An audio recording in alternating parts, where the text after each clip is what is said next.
The limitation on the square footage and number of employees, as I've noted, is without support in the city code.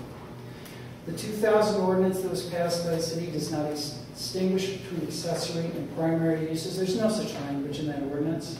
The creation and imposition of these accessory uses is an entirely new set of restrictions that's being created by this ordinance, as is the attempt to micromanage particular uses and particular buildings as well as lease arrangements.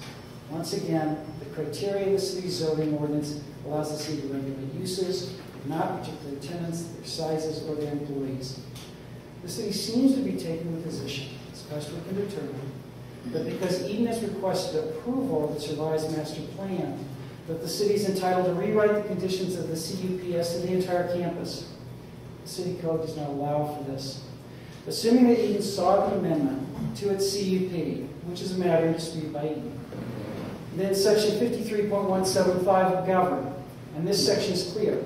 First, what this section says is it provides for an application and a site plan to be submitted to the city that describes the extensions or alterations of existing uses.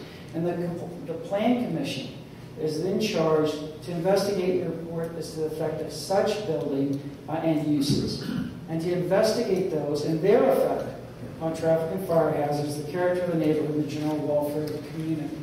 And then, after that evaluation, the council is charged under section 53.177 to determine whether such building or use will substantially increase traffic hazards and congestion, substantially increase fire hazards, adversely affect the character of the neighborhood, adversely affect the general welfare of the public, and overtax public utilities.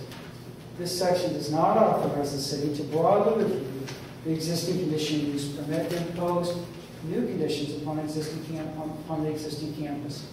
The options of the city are to consider the proposed use, not to range forward and reconsider the overall campus and unaffected areas of the project. Nothing is before the council that permits the council to act with respect to that part of Eden that's outside of the master plan. And there's nothing in this plan, nothing at all in the application, nothing in this plan that relates to Lower Library.